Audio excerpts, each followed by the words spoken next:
The big celebrations, the big filmed celebrations of the Shah of Iran in the immediate years before his toppling and the imposition of the Iranian theocracy, it makes very, very uncomfortable watching.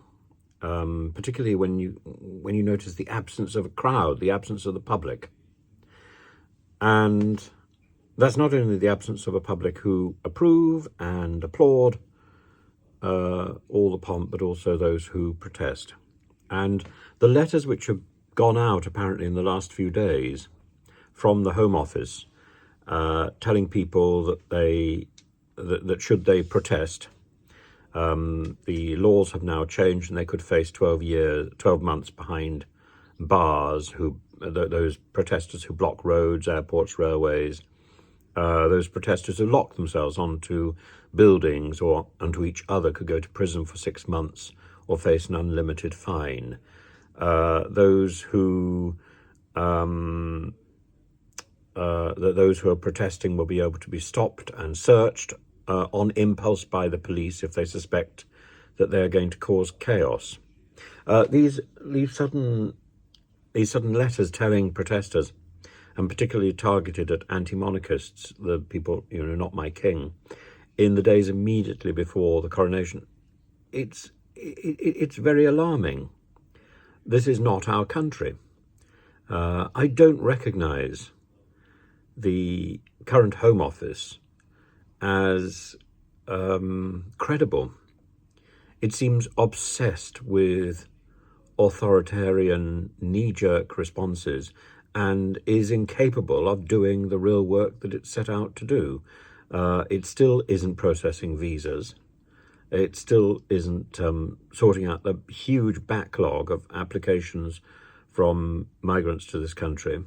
And it's costing us. The Home Office is let's be frank.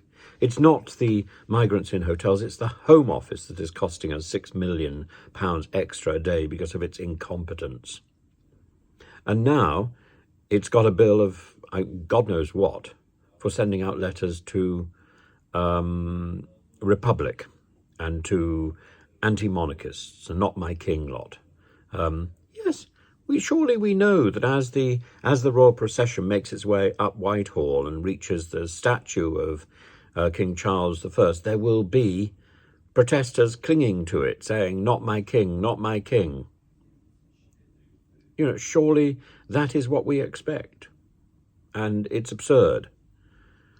It's absurd to think otherwise.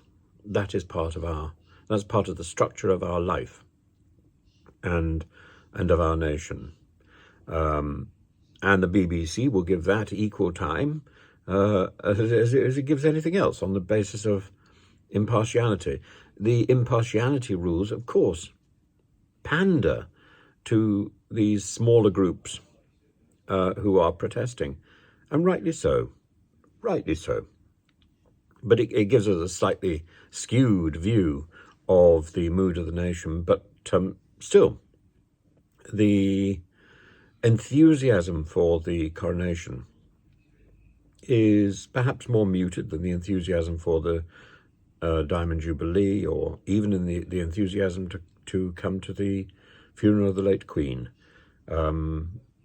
The Queen had a reputation, and it was impossible to knock that. The new king is yet to be tested, and he doesn't come with the glamour of youth and the relief for glitter after the end of World War II. That, I think, is what buoyed up the late Queen during her coronation. It's absent from the coronation of the new king, but both coronations took place at a time of financial hardship, and I think when history is written, they will both be seen to be beacons of hope in an otherwise grey and drab world.